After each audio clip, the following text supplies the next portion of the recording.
Right now, your brain is being trained without your permission. Every time you say just a second and open that app, that tab, that one more reel, you are not just wasting time, you are teaching your nervous system what deserves your attention and what doesn't. If focusing on a simple task already feels heavier than scrolling, that is not a character flaw, it is a neurological pattern that has been repeated thousands of times a day. From a brain perspective, what you call distraction is actually a survival rule your circuits learned. Fast novelty equals reward, slow effort equals discomfort. The problem is that this rule was created in an environment of infinite content, endless notifications and zero recovery time. Your dopamine system, which should be guiding you toward meaningful goals, is stuck chasing tiny, empty spikes that leave you feeling drained, guilty, and still strangely restless. The good news is that this wiring is not permanent. The same brain that was conditioned to crave instant stimulation can be reconditioned to crave clarity, depth, and real progress if you know how to communicate with it in its own language. That is what this guide is about. Not motivation speeches, not be more disciplined, but a practical, science-based reset of how your brain assigns value to what you do. Think of this as sitting down with your own neurologist and neuroscientist who looks at your daily habits and says, here is exactly where your dopamine is being hijacked. Here is how to take it back. Here is how to feel that quiet, steady focus you barely remember. You will understand why you feel tired but cannot stop checking your phone, why tasks you care about feel heavier than they should, and what to do, step by step, to reverse that curve. From now on, every chapter will speak directly to how your brain works, not how you think it should work. As you listen, start asking yourself a simple question. If your attention is your most valuable currency, who has been spending it for you? And are you ready to take control of that account again? The silent hijacking of your focus. Look at a normal day in your life and notice how often you interrupt yourself without even realizing it.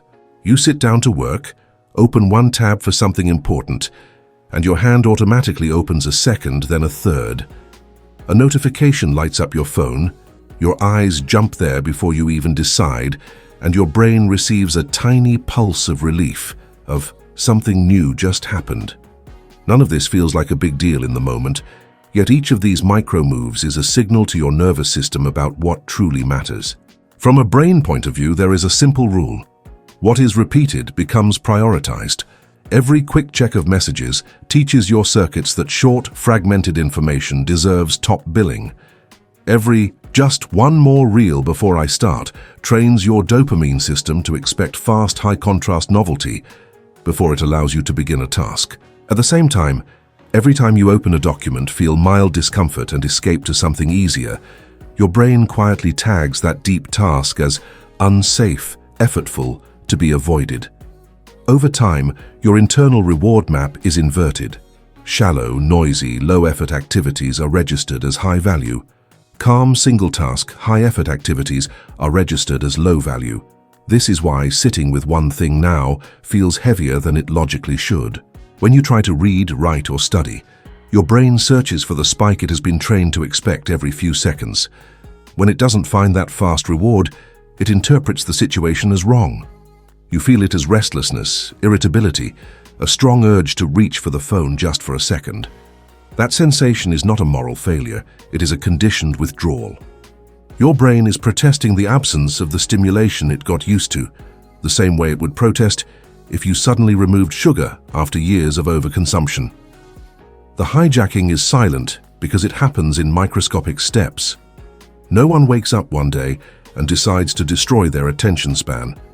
Instead, you say yes to a slightly louder notification sound, yes to autoplay, yes to checking your messages during every tiny gap in the day. Your brain learns from those yeses. It sees that you rarely allow boredom, that you rarely protect long uninterrupted stretches, that you rarely finish something before rewarding yourself with a hit of novelty. So it adapts and optimizes for this reality. It becomes exceptional at scanning, switching, and reacting, and progressively worse at staying, sinking, and building. There is another layer that you might feel but not name. When your attention is constantly fragmented, your mind does not fully arrive anywhere. You are never entirely in the task, never entirely in the rest. Even when you are off, your system is slightly on alert, expecting the next ping, the next update. This chronic micro-tension keeps your brain in a shallow state of arousal, just activated enough to be jumpy, but not grounded enough to access deep focus or deep relaxation. As a neurologist would describe it, your networks for vigilance are being over-recruited, while your networks for sustained, goal-directed attention are underused and undertrained.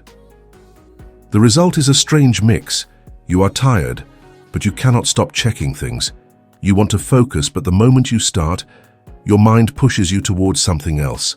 You tell yourself, this is just how I am now, when in reality, this is how your brain has been shaped by thousands of tiny, unchallenged habits.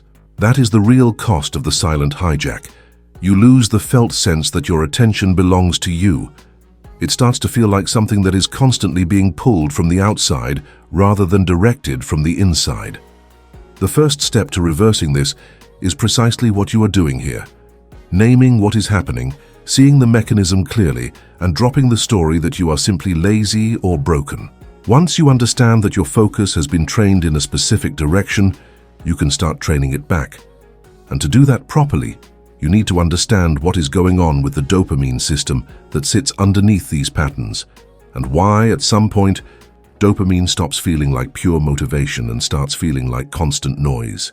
When dopamine stops feeling like motivation, let's talk about what is actually happening under the hood when you say, I want to do this, and your body answers, not now. Dopamine is often sold as the pleasure chemical, but for your brain, it is much more about prediction and pursuit. It lights up when your system believes that an action might lead to something valuable. It is the signal that says, this is worth the effort, move toward it. In a balanced environment, that signal rises before meaningful tasks, nudging you to study, create, train, build, even when these things require time and energy. You feel this as a clean sense of anticipation, a pull towards something that matters. Now imagine this same system being constantly triggered by tiny, low-effort rewards all day long. Every notification, every like, every new video on your feed, every scroll that reveals a new surprise sends a small burst of dopamine into the circuit. None of these hits are huge on their own, but they are frequent, unpredictable, and instantly delivered. Your brain starts to learn that the fastest way to get a dopamine pulse is not to open the book, not to start the project, but to tap the bright icon in your hand. Over time, the system that evolved to push you toward long-term goals is redirected to chase short-term stimulation instead. This is where the tired but wired feeling starts to appear. Because dopamine is deeply linked to the effort you are willing to invest, a brain flooded all day with cheap hits becomes less responsive when you ask it to mobilize for something heavier. When you finally sit down to focus, the task does not trigger the same motivational rise it used to. In fact, compared to the easy instant rewards you have been feeding it, that task looks flat. Your dopamine baseline has adapted to constant microstimulation, so normal activities feel emotionally underpowered. You still know, logically, that they are important. You simply do not feel that inner push to move. As a neuroscientist would describe it, the receptors and circuits that respond to dopamine begin to change their sensitivity based on the pattern they repeatedly receive. When the system is bombarded with many small spikes, the brain protects itself by becoming less responsive. That protection is useful in a dangerous environment, but in a digital environment it backfires. You end up needing more novelty, more intensity, more frequency just to feel normal. Everyday life starts to feel grayer, slower, more effortful, not because life changed, but because your reference point for stimulation shifted. Psychologically, this creates a very confusing state. You wake up with a list of intentions and a genuine desire to improve something in your life. You care about your work, your studies, your health. Yet every time you approach those things, your energy drops and your mind drifts to something easier. You promise yourself that after one quick check, you will start. But after that check, the brain is already chasing the next small hit. The result is a loop where you constantly postpone what gives you long-term satisfaction for what gives you short-term relief. The more you repeat this, the more motivation feels like a memory instead of something you can access on command. From the outside, it looks like procrastination. From the inside, it feels like moving through mental mud. There is a gap between what you know you should do and what you can get yourself to do. You can sense that your motivational system is not aligning with your priorities, and that is deeply frustrating. The important point is that this is not evidence that you are lazy or doomed. It is evidence that your dopamine system has been trained on the wrong currency. It has learned to chase volume and speed of stimulation instead of depth and meaning. Reversing this means teaching your brain step by step to associate dopamine again with actions that require more effort and bring real payoff. Before doing that, you need to see how many of your daily habits are constantly fracturing your attention, because every switch reinforces the pattern you are trying to escape. In the next topic, you will see how micro-multitasking, which often feels efficient, is one of the main ways your brain's capacity for deep, stable focus gets slowly shredded over time. The hidden cost of micro-multitasking. You have probably told yourself that you are good at doing many things at once. Answering messages while watching a video, listening to a podcast while checking emails, jumping between tabs while pretending you are still on the main task. It feels efficient on the surface because your day is full, your brain is busy, and there is almost no empty space. From a neurological point of view, though, you are not doing tasks in parallel. You are forcing your brain to switch context over and over, and each of those switches has a hidden cost that you almost never see directly. Inside your brain, focused work relies on networks that need a bit of time to fully activate around a specific goal. When you start a task, these networks begin to stabilize, like a camera lens slowly coming into sharp focus. Each time you interrupt yourself to check something unrelated, you ask the system to drop that configuration and build a new one. Then you ask it to go back again. This rapid toggling burns mental energy in the background. You do not feel each switch as a big event. You only feel the accumulated result at the end of the day. Mental exhaustion that seems disproportionate to what you actually finished. The illusion of productivity appears because micro-multitasking keeps you in motion. You are always reacting, always clicking, always processing new inputs. Your brain gets small bursts of novelty and a sense of activity, and you confuse that with effectiveness. But if you look closely, you will see a different pattern. Tasks take longer than they should. Mistakes creep in more often. You reread the same paragraph several times. Emails need to be double-checked because you were half thinking about something else when you wrote them.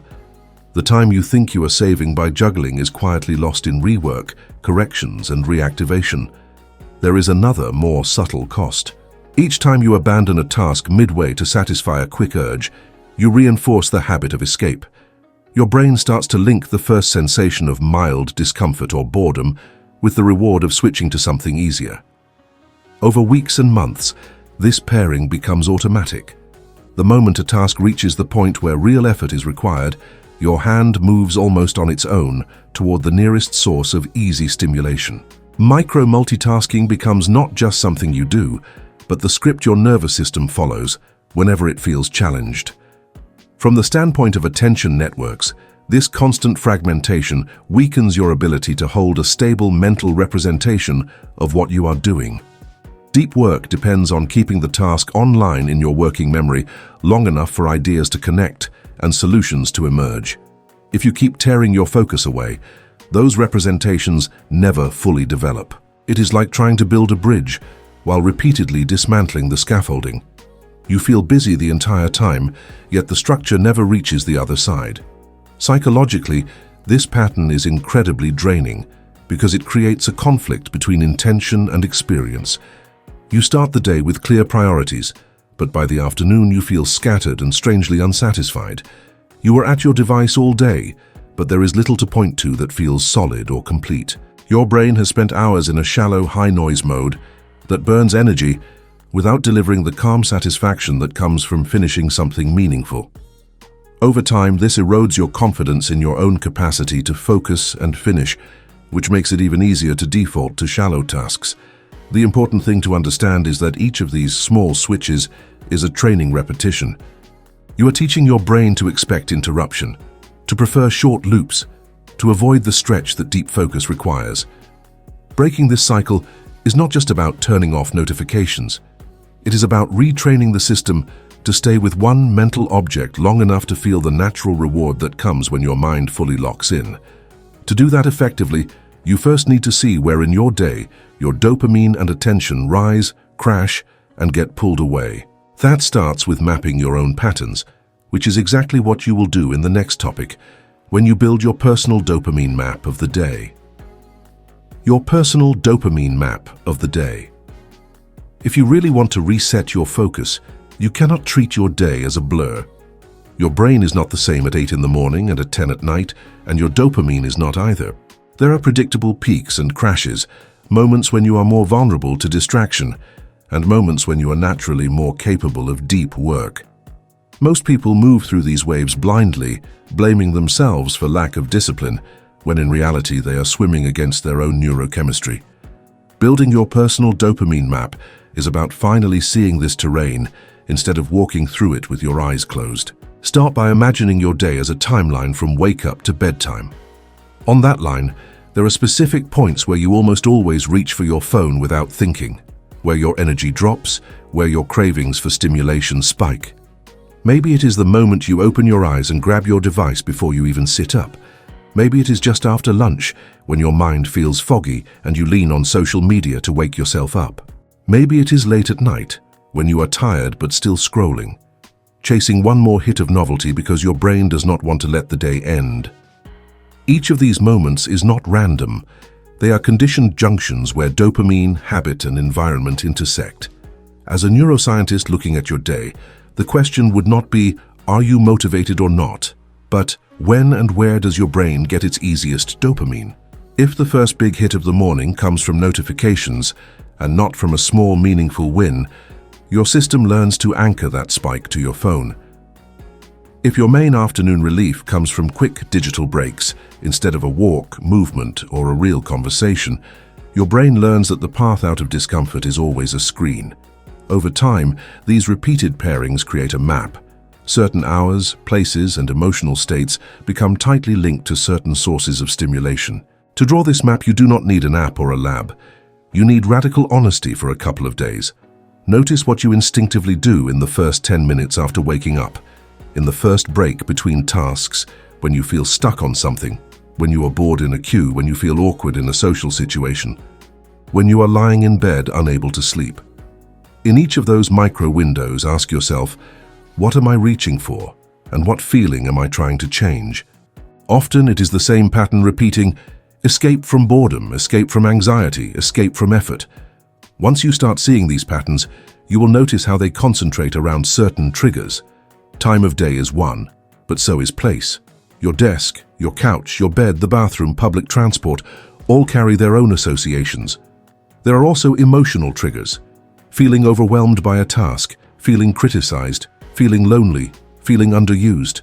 In each of these states, your brain is looking for a quick way to feel slightly better. If the most rehearsed option is a high dopamine distraction, that is what your hand will choose before your thinking mind even joins the conversation. This mapping is not about judging those choices. It is about revealing how systematically your concentration is being undercut. When you understand that your 3 p.m. slump almost always ends in 20 minutes of unconscious scrolling, you can start planning a different response for that exact moment. When you see that checking your phone in bed always turns into an extra 40 minutes of stimulation, you can decide that the bed is now a screen-free zone and charge your phone across the room. You're not fighting your entire day anymore. You are targeting specific junctions where small changes flip the script of your dopamine map. There is also a positive side to this process. As you identify the parts of your day where your brain feels clearer and more naturally alert, you can start protecting those windows for your most meaningful work. Maybe your sharpest focus comes 1 hour after waking, or late in the evening when the world is quieter. Instead of wasting those peaks on reactive tasks and low-value distractions, you can align them with activities that actually move your life forward. You are no longer at the mercy of random energy, you are coordinating with it. When you see your daily dopamine map laid out like this, you realize that your attention was never just an abstract trait. It was a pattern shaped by repeated pairings of time, emotion, and stimulation. The power of this insight is that what was trained can be retrained. In the next topic, you will discover how one of the most underestimated tools in that retraining is something you have been taught to hate, boredom, and how learning to stay with it turns into one of the strongest superpowers for rebuilding deep, effortless focus. Reclaiming boredom as a superpower. Boredom today has almost become an emergency signal. The moment there is a gap with nothing demanding your attention, your hand moves by itself toward a screen. Waiting in line, sitting on the toilet, riding an elevator, even walking from one room to another, any hint of emptiness feels wrong. From a brain perspective, that is not natural. Your nervous system did not evolve to be flooded with information every spare second. It evolved to have cycles of stimulation and cycles of quiet, where internal signals, ideas, and memories can surface. When every micro moment is filled, that inner space is suffocated. Think about what boredom really is. It is not proof that nothing is happening. It is a signal that the current level of stimulation is lower than what your brain has been conditioned to expect. If that expectation is absurdly high because of constant scrolling, almost any normal activity will feel flat by comparison. Reading a page, sitting in silence, staring out a window, all feel empty next to a feed designed to deliver novelty every second. The mistake is to interpret that feeling as a problem to be fixed immediately. In reality, boredom is the doorway through which your brain transitions from passive consumption to active creation. From a neurologist's standpoint, when you stop bombarding your senses and stay with that slightly uncomfortable void, other networks begin to wake up. The default mode network, which is heavily involved in self-reflection, imagination, and long-range thinking, starts to play a bigger role. This is the state where you connect dots, remember things you had parked, imagine future scenarios, reframe problems, and generate new ideas. Many of your best insights have probably appeared in moments when you were not actively trying to have them. In the shower, on a walk, staring at the ceiling. That is boredom doing its job as a training ground for internal focus. The problem is that you have been trained to abort that process at the first sign of discomfort. The second your brain says nothing is happening, you inject instant stimulation and shut down the very circuits you are trying to strengthen. It is like walking into a gym, feeling your muscles working, getting slightly uncomfortable, and leaving before the actual adaptation can begin. Then you conclude that you are just not built for this. In reality, you never stayed long enough for the system to switch modes from craving external input to generating its own content. Reclaiming boredom as a superpower means changing your relationship with that initial itch. Instead of treating it as a problem, you start recognizing it as the signal that the real training is about to start. When you sit with nothing for a few minutes and your mind screams for your phone, you understand that this is your dopamine system panicking because it is not receiving its usual hits. If you resist the urge just a little longer, you will often notice that the intensity of the craving rises, peaks, and then begins to drop. On the other side of that wave, your attention starts to settle, thoughts stretch out, and a quieter kind of interest appears. Practically, this does not mean forcing yourself into hours of silence straight away. It means weaving short boredom windows back into your day on purpose. Waiting in a queue without pulling out your phone, sitting on a bench for 5 minutes and just watching people or trees, lying on your bed and letting your mind wander before you sleep. During these moments, your job is not to think about something productive. It is simply to stay present and notice what your mind does when it is not being yanked from one stimulus to another. At first, it will feel messy, repetitive, even annoying. With repetition, it becomes one of the few places your brain can breathe. As a neuropsychologist guiding you, the key message is this: boredom is not the enemy of focus, it is its training partner. If you cannot tolerate short periods of unstimulated time, your brain never gets the chance to recalibrate its threshold for what feels interesting. Everything that requires sustained attention will be filtered out as too slow compared to the non-stop rush you are used to. On the other hand, if you gradually expand your capacity to be with that quiet space, your dopamine system stops demanding constant fireworks and becomes responsive again to subtler, slower, more meaningful forms of engagement. When this shift starts to happen, something important changes in your experience of deep work. The first few minutes of a task still feel like a climb, but you are no longer terrified of the absence of distraction. You know how to move through that initial boredom without escaping. On the other side, your mind locks in, distractions lose their pull, and focus begins to feel less like a fight and more like slipping into a groove. To make that state more accessible, you now need to teach your brain that effort itself can be a source of satisfaction, not just an obstacle to get through. That is where the next topic will take you, showing you how to train your brain to genuinely crave effort instead of running from it. Teaching your brain to crave effort. There is a moment in every important task where your brain quietly asks a question: is this worth it? If your nervous system has been trained on instant rewards, the automatic answer is usually no. Effort feels like a tax you pay before you are allowed to enjoy something, a necessary evil to get through as fast as possible. From a neurological point of view, this is a learned association, not a fixed truth. The same circuits that today label effort as painful can be trained to pair it with satisfaction, pride, and even a subtle sense of pleasure. When that shift happens, you stop needing constant willpower to push yourself, because part of you genuinely starts to like the feeling of showing up for hard things. Dopamine sits at the center of this process. It does not only respond to the reward at the end, it responds to the prediction that your actions will lead somewhere meaningful. If every time you invest effort, you immediately flood yourself with distraction, you teach your brain that the real reward lives outside the work. You grind through a few minutes of study, then treat yourself with social media. You push through a tough email, then escape into a video. Unconsciously, your circuits learn that the goal of effort is to escape it as soon as possible. In that pattern, effort and reward are on opposite sides of a wall. To make your brain crave effort, you need to move the reward to the same side as the work. That means deliberately pairing focused action with reinforcers that are connected to the process, not to numbing out. For example, you decide that after each 25-minute deep work block, you will step away from screens, drink water, stretch, look at something far away, maybe step outside and feel the air. You give your body a real, physical exhale. You might also acknowledge the block in a visible way, ticking a box, moving a token, filling a small progress bar. These are simple behaviors, but together they send a clear message to your nervous system. When I invest effort, I feel better, not worse. As a neuropsychologist, this is where the concept of effortful reward becomes crucial. At first, your brain still expects the old pattern. It will crave the shiny, high dopamine hit after a block of work. When you consistently replace that with calmer, grounded rewards, the system starts to adjust. The spike you get from finishing a block becomes more salient. Over time, the act of entering focus, staying there and coming out of it smoothly, becomes a loop your brain recognizes and anticipates. You may notice a subtle shift.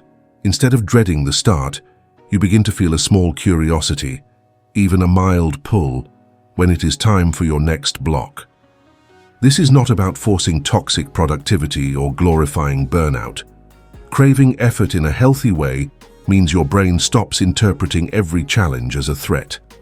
You begin to associate exertion with competence, with self-respect, with alignment between intention and action. When you sit down to work and actually stay, you are not just ticking a task off a list. You are sending your nervous system a powerful piece of evidence.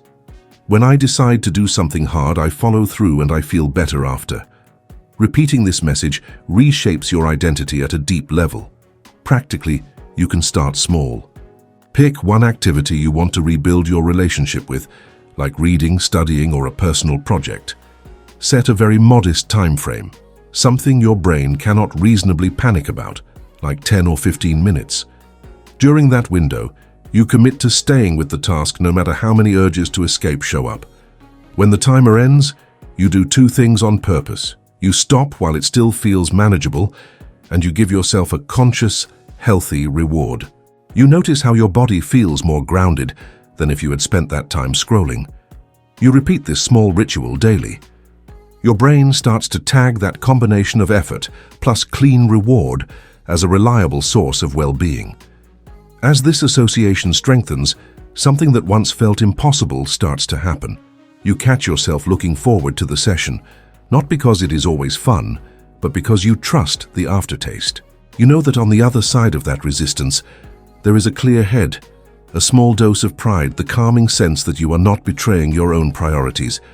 That is the beginning of craving effort. From there, the next step is to reshape the environment around you so that choosing this kind of effortful reward becomes the easiest option, not the hardest fight. That is what you will do in the next topic, designing a low-friction brain environment that naturally supports this new way of focusing. Designing a low-friction brain environment.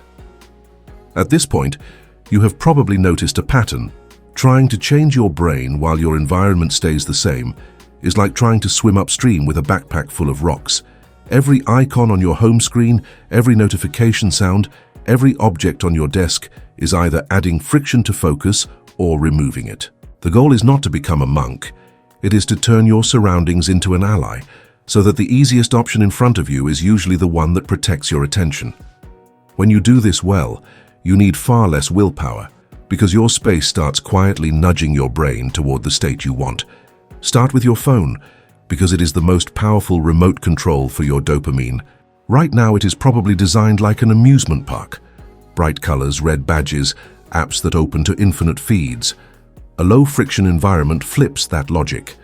The apps that hijack your attention most easily are moved off the first screen, buried in folders or logged out of by default. The first thing you see when you unlock your phone becomes neutral or even supportive. A reading app, a note with your main focus for the day, a simple to-do list. You are not relying on raw discipline to resist temptation. You are reducing the number of times your brain even has to make that decision. Your desk and work area matter just as much. If your brain associates that space with chaos, multitasking, and constant interruption, sitting there will already increase your stress. A low-friction setup is deliberately boring in the best sense. On the surface, there is only what you need for the current block of work. Your notebook, your laptop with 1 or 2 relevant windows, maybe a glass of water. Everything else is stored, not because you are being perfectionist, but because each extra object is a small invitation to switch context. When you sit down, your nervous system receives a clear message. Here, we do one thing at a time. Sound and light are also part of this environment. If every time you try to focus you are assaulted by random noises or harsh lighting, your brain has to spend extra energy just to stay on task.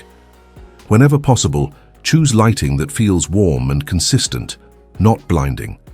Decide on a specific type of sound for focus sessions. Maybe instrumental music, maybe white noise, maybe silence with a closed door. The key is consistency. Over time, those same sensory inputs become cues that tell your brain, we are in focus mode now. That reduces the ramp-up time it takes you to drop into deeper concentration. Another powerful lever is what could be called friction placement.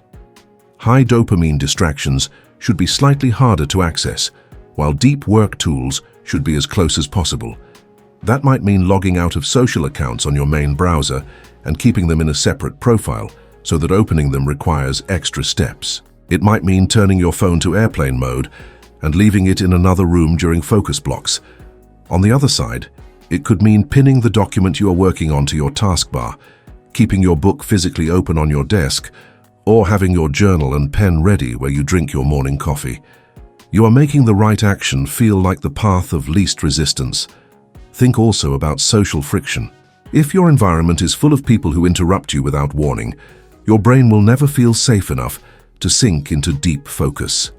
Whenever possible, create simple signals with the people around you. A closed door, headphones on, or a visible sign can mean, do not disturb unless urgent for the next 20 minutes. You may feel strange asking for this at first, but from a brain standpoint, you are doing something essential, guarding the fragile transition into deep work so it is not shattered by random intrusions. Finally, remember that your environment is not only physical, it is also digital. Your feeds, your subscriptions, the channels and accounts you follow are shaping what your brain expects all day. If your timelines are a non-stop parade of high drama, outrage and rapid cuts, your nervous system will stay in a hyperactive, scattered state even when you are not working. Curating what you consume is part of designing your brain's habitat. Following more content that calms, educates, or genuinely inspires you and less that simply agitates you, reduces background noise, and makes it easier for your attention to stabilize when you need it most. When you put all of this together, something shifts. Focus stops being a heroic act that you occasionally manage and becomes the default behavior, supported by the very space you live in. You sit down, your senses recognize the cues, distractions are not screaming at you from every corner, and your brain can finally do what it is capable of. The next step is to anchor this state even more deeply, through rituals that reliably flip the internal switch from everyday mind to deep work mind, so that entering focus becomes a practiced, almost automatic transition instead of a daily battle. Rituals that switch your brain into focus mode. Your brain does not jump from distraction to deep focus instantly. It needs a bridge, a sequence of cues that says to your nervous system, we are leaving one state and entering another. If you rely only on sheer will to make that jump, every session feels like slamming on the brakes and forcing the wheel to turn. Rituals change this. They act like a short, predictable runway that guides your brain from scattered, stimulus-seeking mode into a narrower, calmer, task-oriented state. When repeated often enough, that sequence becomes a script your body recognizes and follows almost automatically. Think of the last time you prepared for sleep properly. You dimmed the lights, brushed your teeth, maybe changed clothes, put your phone down.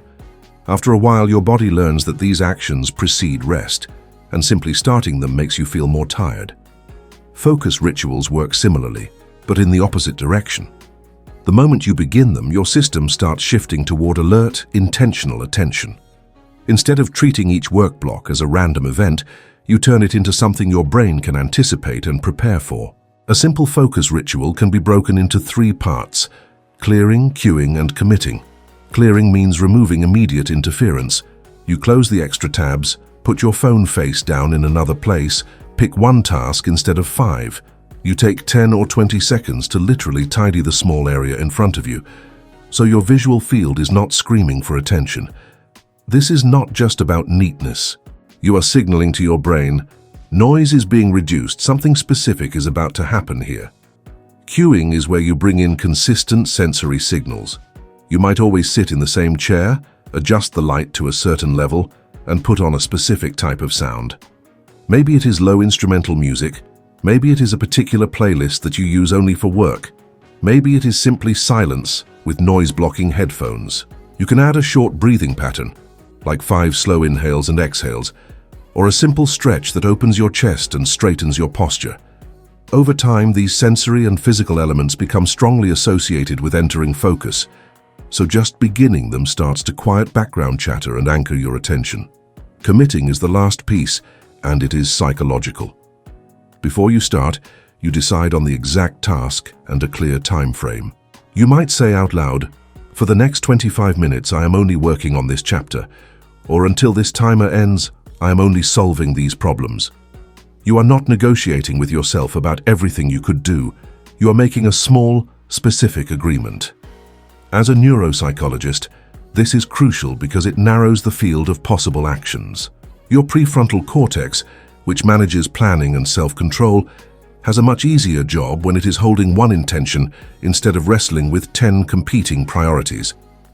At first, these rituals will feel a bit artificial. You might catch yourself thinking, do I really need all this just to work? But the power of a ritual is not in any single step, it is in repetition. After a week of using the same sequence before each focus block, your brain will begin to link the start of the ritual with the internal state that follows it. You may notice that halfway through your breathing, or as soon as your playlist starts, your mind quiets a little faster. Distractions feel slightly less urgent, and the resistance curve before starting the task is not as steep as it used to be. You can personalize these rituals to fit your style. Some people like a transition object, such as opening the same notebook, lighting a candle, or drinking a specific warm drink they only use for deep work sessions. Others prefer a very minimalist approach. Sit, set timer, breathe, begin. The exact form is less important than consistency. What matters is that the sequence is short, repeatable, always tied to real work that follows, and never mixed with distraction. If you start your ritual and then check social media, Your brain gets confused about what those cues mean. If you start your ritual and then consistently enter focused action, the association strengthens. Over time, these small acts become a powerful psychological trigger. You no longer wait to feel like it to begin. You begin the ritual and the feeling follows.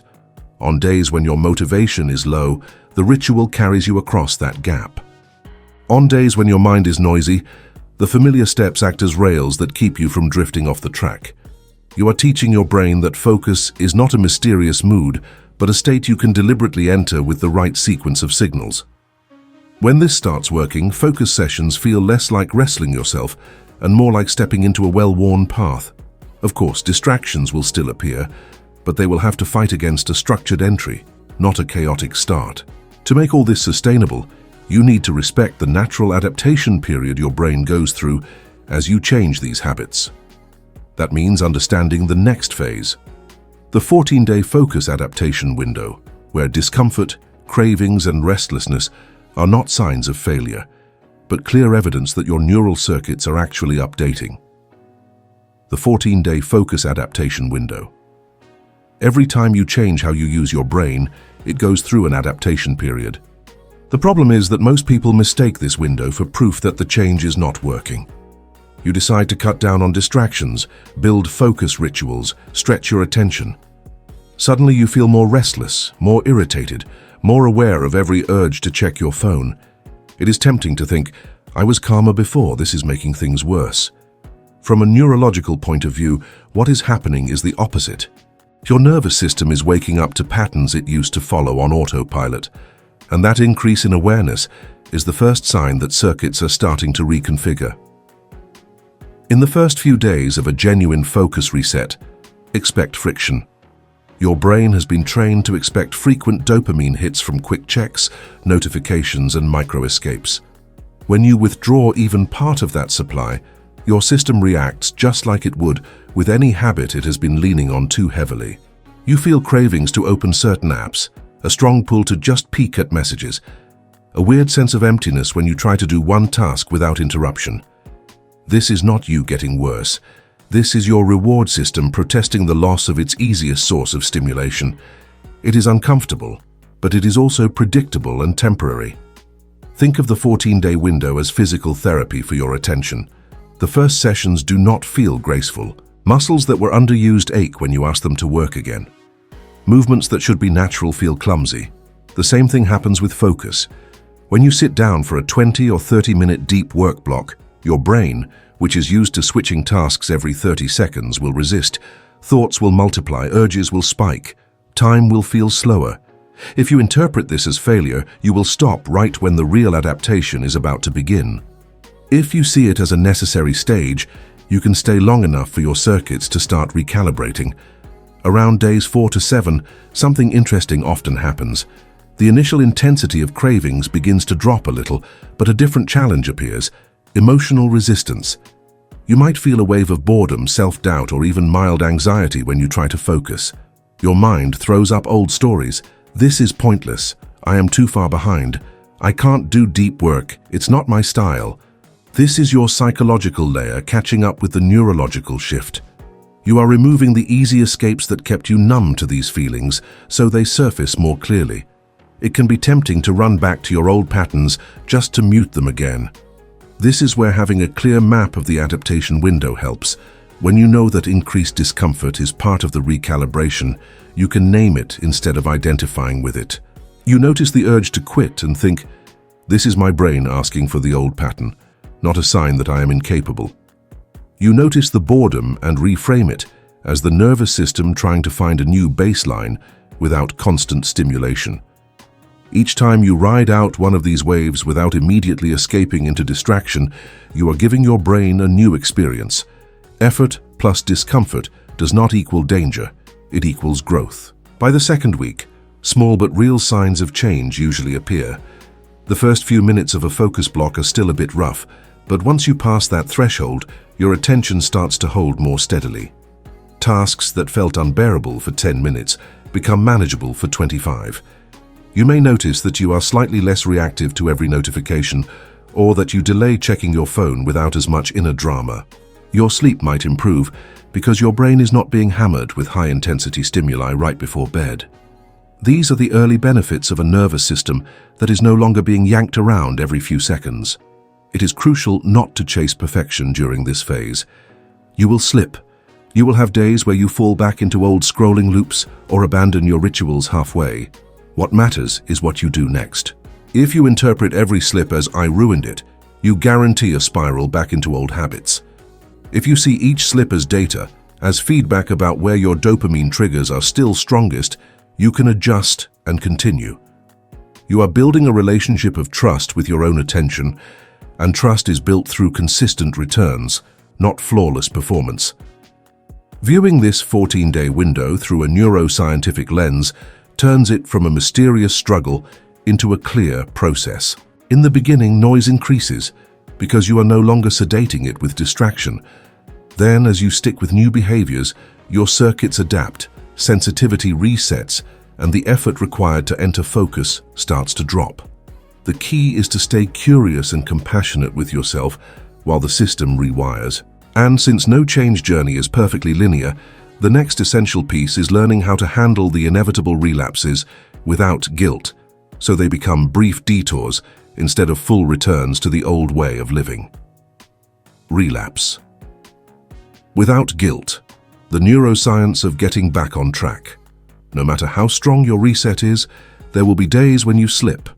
You will catch yourself lost in a scrolling rabbit hole, jumping between tabs for an hour, ignoring every ritual you built. In those moments, the real damage rarely comes from the relapse itself. It comes from the story you attach to it. I knew I couldn't do this. I ruined everything. There's no point starting again. From a brain perspective, this narrative is far more dangerous than the extra hour of distraction, because it turns a temporary detour into a new identity and locks the old pattern back in place. Your brain is a prediction machine. It uses past experiences to guess what you are likely to do next. When you respond to a slip with heavy guilt and self-attack, you reinforce a prediction like, "When I fail once, I give up." The next time you are tempted, that script activates before you even realize it. On the other hand, if you respond to the same slip with awareness and a clean reset, you install a different prediction. "Even when I mess up, I come back quickly."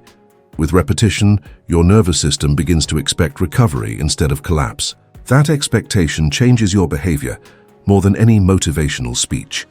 Neurobiologically, a relapse is simply your brain following the most rehearsed pathway when you are tired, stressed, or emotionally triggered. Old habits are stored as well-worn connections between cues, actions, and rewards. When your energy is low, your system falls back to these defaults because they require less effort. This is not proof that your new pathways are useless. It is proof that the old ones are still available and under pressure easier to access. The goal is not to erase those old tracks overnight. It is to make the new ones so frequently used that over time they become the default even on hard days. To do that, what you do in the first minutes after noticing a relapse is critical. Instead of catastrophizing, name what happened in simple, neutral language. "I just spent 40 minutes scrolling when I had planned to work." Then ask one practical question. What is the smallest action I can take right now that points me back toward my focus identity? That action might be closing all tabs and doing a 5-minute breathing reset. It might be setting a 10-minute timer and doing a tiny piece of the task you abandoned. The key is that you move from shame, which paralyzes, to behavior, which rewires. Psychologically, this approach rewrites the emotional meaning of a slip. Instead of being a doorway into self-disgust, it becomes a signal that prompts you to re-engage your tools. You start to see relapses less as a verdict and more as information about your conditions. You might notice patterns. I relapse more at night when I am exhausted, or I break my rules after conflicts or when I skip meals. This awareness allows you to adjust your environment and routines ahead of time, making those high-risk windows gentler on your nervous system. There is also an important role for self-compassion here, not in a vague sense, but as a concrete regulatory tool. When you talk to yourself harshly after a relapse, you increase stress and shame, which makes your brain crave even more escape. You are literally driving yourself back toward the very behaviors you want to leave behind. When you respond with a firm but kind inner voice, you lower that stress response, making it easier to tolerate discomfort without running. You might say internally, "Yes, I slipped. It makes sense, my brain is used to this. I'm not starting from zero, I'm continuing the process. What is my next tiny step?" Over weeks and months, this pattern builds a different kind of resilience. You stop expecting a perfect straight line of progress and start trusting your capacity to return. That trust changes how you move through the world. You are less afraid to challenge yourself, because you know that even if you fall off track, you have the skill to climb back on. Your focus system stops being all or nothing and becomes flexible, adaptive, human. Relapses shrink from catastrophic events into short bumps on a longer road. When you combine this understanding with everything you have learned so far about dopamine, boredom, effort, and environment, you begin to see a bigger picture. You are not just collecting hacks. You are building an identity around deep focus and self-respect. In the next topic, that identity shift becomes explicit. You will explore how to stop seeing focus as something you occasionally do and start seeing yourself as someone for whom clarity, presence, and intentional attention are the default way of living. Building an identity around deep focus. Up to now, you have been changing behaviors, how you use your phone, how you structure your time, how you handle cravings. That is powerful, but there is a deeper layer that decides whether these changes last or slowly fade away. It is the story you tell yourself about who you are. If, underneath all these new habits, you still secretly believe, "I am a distracted person, I am chaotic, I am not someone who finishes things," and your brain will keep trying to return to behaviors that match that identity. To make your focus reset truly stick, you need to update the kind of person you believe you are when no one is watching. From a neuropsychological point of view, identity is like a long-term prediction. Given a situation, this is how I usually behave. Your brain loves consistency. When your actions align with your self-image, there is a sense of internal harmony, even if those actions are not good for you. When your actions contradict your self-image, you feel tension. If you still see yourself as the one who procrastinates, then every time you focus deeply, part of you feels like you are acting out of character. That inner friction can be enough to pull you back toward old patterns, just to feel like yourself again. The solution is not to repeat empty affirmations, but to feed your brain real evidence of a new identity, and then name it. Each time you sit through a full focus block, each time you resist an urge to escape, each time you design your environment to protect your attention, you are voting for a new version of yourself. Instead of brushing those moments off as small wins, pause and register them. This is what it looks like when I act as someone who respects their own attention. You are teaching your brain to connect deep focus with your sense of self, not just with a goal or deadline. Notice how language plays a role. Saying "I am trying to focus more" keeps the change in the realm of effort and experiment. Saying "I am someone who protects their focus," or "I am the kind of person who finishes what they start in quiet, deep work blocks," moves it into identity. At first it may feel like a stretch. That is normal. Your brain is comparing this new statement with years of opposite evidence. Your job is not to convince yourself with words alone, but to keep acting in ways that support the new story until the internal resistance softens and the description starts to feel natural. As a neurologist would point out, identity shifts are reflected in the brain as stable patterns of expectation and behavior. When you consistently show up for focused work, your circuits for attention, self-control, and reward begin to fire together in a new configuration. Over time, this becomes the path of least resistance, not the exception. You notice that when a distraction appears, your default is less "jump" and more "do I really want to spend my attention on this?" That tiny pause is a sign that your sense of self is now involved in the decision, not just your impulses. Another important aspect is aligning your environment and relationships with this new identity. When you start seeing yourself as someone who values deep focus, you arrange your life to reflect that. You might tell friends or colleagues, "At these times I am offline because I am in deep work." You might create visible symbols of your commitment, a calendar where you mark focus blocks. a specific notebook reserved only for important thinking, a phrase on your wall that reminds you who you are becoming. These external markers are not decoration. They are cues that reinforce the narrative you are building inside. Over time, as this identity strengthens, you stop needing to negotiate with yourself before every session. You no longer ask, "Do I feel like focusing today?" Instead, the question becomes, "How will I express my focus identity today?"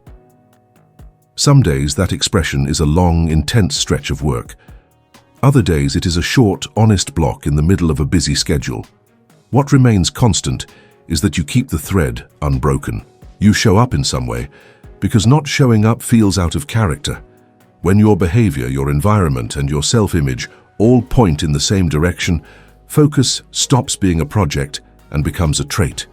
You experience yourself as clearer, more present, more deliberate, and that experience is deeply satisfying in its own right. At that point, something remarkable starts to happen.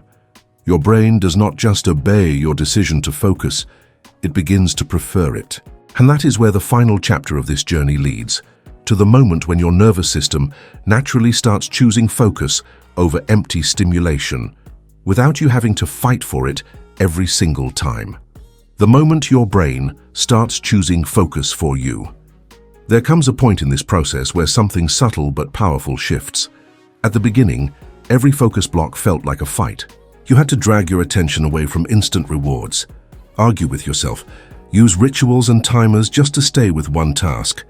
Over time, as you reset your dopamine, reclaimed boredom, trained effort, redesigned your environment, and rebuilt your identity, the weight of that fight starts to change direction. You notice that distraction no longer feels as satisfying as it used to, and staying with one meaningful thing, even when it is hard, leaves a better taste in your mind. That is the moment your brain is beginning to choose focus for you. From a neurological perspective, what has happened is that the reward landscape inside your brain has been redrawn. The circuits that used to light up most intensely with quick, shallow stimulation have been calmed by reduced exposure and repeated interruption. The circuits that link effortful attention to positive outcomes have been strengthened by hundreds of small, consistent wins. Your dopamine system, which once chased novelty at all costs, has relearned that there is a different, deeper kind of pleasure available. The quiet satisfaction of immersion, progress, and coherence between what you value and what you actually do. You might experience this shift in ordinary, almost invisible ways. You sit down at your desk, and without overthinking it, you open the important project first, instead of your messages. You have a free 20 minutes, and instead of defaulting to scrolling, you feel a pull to read, write, or think. A notification appears, and instead of grabbing you by the nervous system, it feels slightly annoying, like an interruption of something more important. These tiny choices are your nervous system, broadcasting a new preference. Staying with this feels better than being yanked away. There is also a change in how rest feels. Before, rest meant numbing out with endless input, yet you finished more drained than when you started. Now you begin to prefer forms of rest that actually restore you. Walking without your phone, lying down without a screen, talking to someone face to face, doing a simple hobby. Your brain has had enough time away from hyperstimulation to remember that low-intensity, real-world experiences can be rewarding. As a result, your baseline becomes calmer. Focus no longer has to fight against a constant undercurrent of agitation. Psychologically, this new state feels like a reconciliation between the part of you that knows what you want and the part that executes. Instead of living in constant internal conflict, you sense that your actions are starting to match your values more often than not. You wake up, do your rituals, protect your focus windows, handle inevitable relapses with skill, and at the end of the day, you recognize yourself as the person you intended to be. That recognition is one of the deepest sources of motivation there is. It feeds back into your system, making it even more natural to choose focus the next day.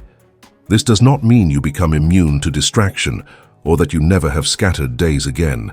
Your brain is still human, still sensitive, still living in an environment designed to capture your attention. The difference is that you are no longer outnumbered inside your own head. The default pathways now run toward clarity, not chaos. When you drift, you notice it faster. When you fall, you rise with less drama. When a choice appears between empty stimulation and meaningful effort, you feel the tilt. You are not forcing yourself every time. Often you are simply following the new gravity you created. From the perspective of a neurologist, neuroscientist, and neuropsychologist guiding you, this is the real success marker of a dopamine reset. Not perfection, not monk-like discipline, but a nervous system that has been gently re-educated to find real life, deep work, and genuine connection rewarding again. You have not only learned tools, you have changed the way your brain assigns value. And once value shifts, behavior follows with far less resistance. If you recognize even small pieces of this shift in yourself already, treat them as proof that your brain is capable of rewiring, not as lucky exceptions. If you have not felt it yet, remember that every focused minute, every boredom window, every kind reset after a relapse is a vote being counted inside your nervous system. There is a tipping point where those votes accumulate and the balance turns. When it does, focus stops being something you chase and becomes something that more and more chases you back.